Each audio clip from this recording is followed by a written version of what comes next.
Merhaba arkadaşlar, kanalıma hoş geldiniz. Bugünkü videomda yeni başlayanlar için kolay iki renkli tığ işi fiyonk yapılışını anlatacağım.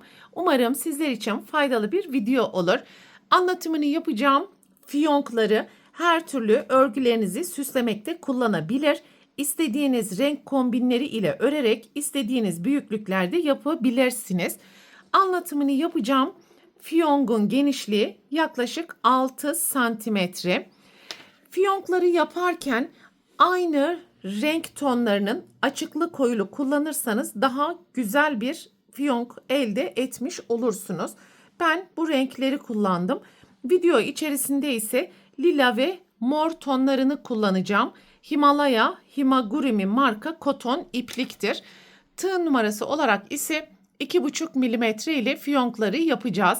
Desteğinizi göstermek adına kanalıma abone olarak videomu beğendiyseniz haydi vakit kaybetmeden desenin yapılışına başlayalım. Fiyonkun yapılışına bir miktar ip bırakarak düğüm yapalım ve çok sıkı olmayan gayet rahat 46 zincir yaparak başlayalım.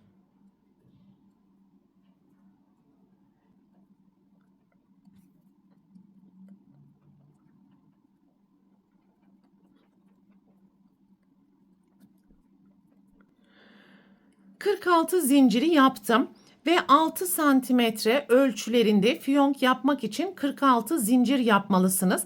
Fiyonkun çapını büyütmek için zincir sayısını artırabilirsiniz arkadaşlar. Ya da daha küçük bir fiyonk yapmak istiyorsanız zincir sayısını azaltabilirsiniz. Ve yapmış olduğumuz zinciri çevirelim. Bakın burada tepede görünen ilmekleri kullanarak kayma dikişi yapacağız. Ve her zincirin tepesinde görünen ilmeğin içerisine sıra sonuna kadar kayma dikişi yapalım.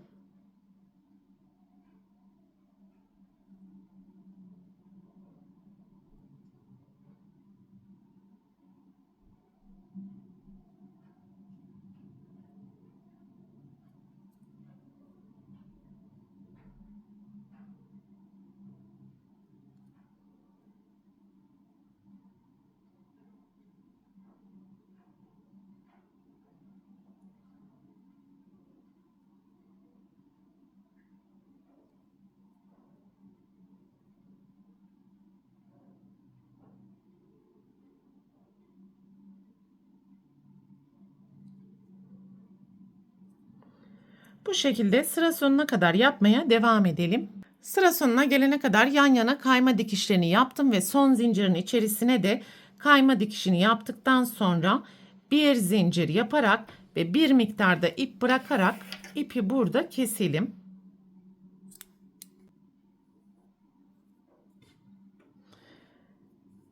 Evet.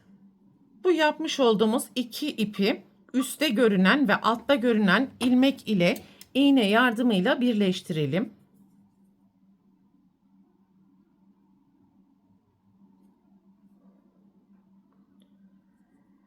Ve desenin ön yüzü bize bakar vaziyetteyken bitiş ipini ilk zincirin içerisinden geçirelim.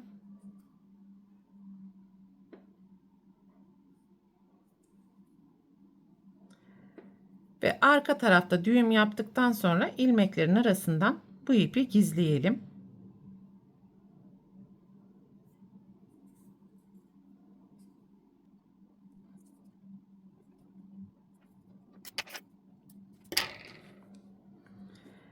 Ve aynı işlemi başlangıçta yapmış olduğumuz zincirde bulunan ipe de yapalım ve alttaki ilmekle birleştirelim.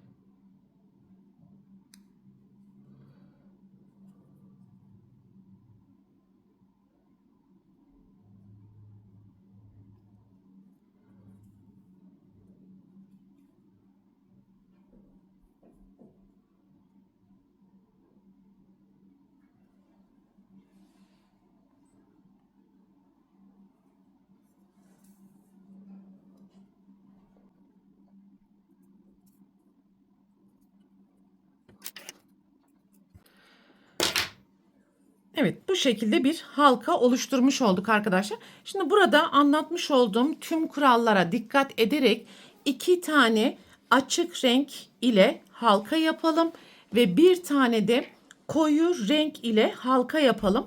Fakat buradaki son ilmeği yaptıktan sonra ipi keseceğimiz zaman bir miktar fazla ip bırakalım ki buradaki fiyongu sarmak için bize lazım olacak.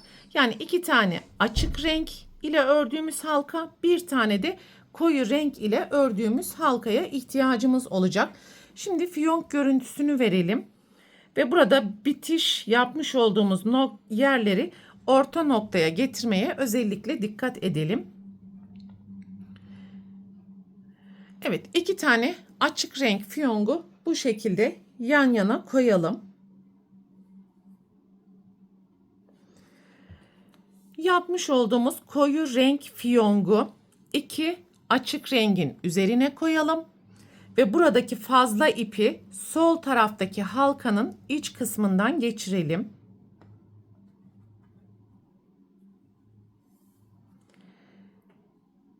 Yine bunun da bitiş noktasındaki yerlerin aynı hizada olmasına özellikle dikkat edelim.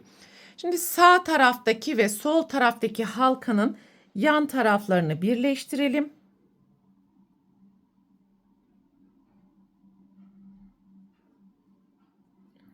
Tekrar bir daha göstermek istiyorum.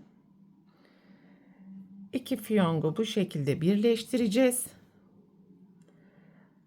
Alttaki moru da birleştirerek burayı ip ile saracağız.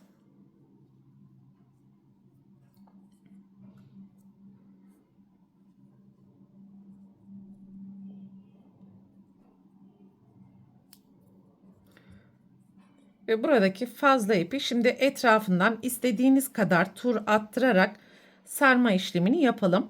Bakın burası biraz daha geniş oldu. Burayı hafif şu şekilde astırarak eşitleyebilirsiniz.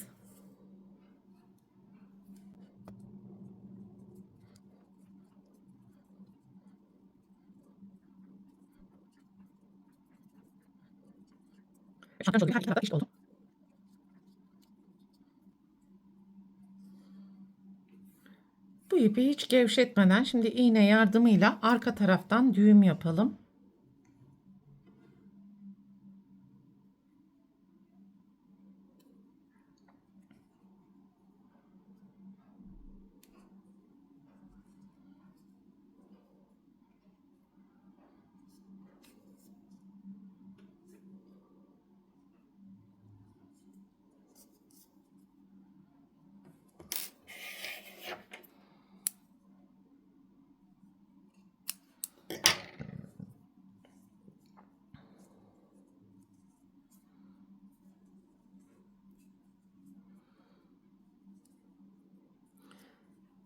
Evet, böylelikle fiyongun tüm yapılış aşamalarını tamamlamış olduk arkadaşlar. Bu videoda anlatacaklarım bunlardan ibaretti. Umarım sizler için faydalı bir video olmuştur. Sonraki eğitim videosunda görüşene dek lütfen kanalıma abone olarak videomu beğenmeyi ve sevdiklerinizle paylaşmayı unutmayın. Hoşça kalın.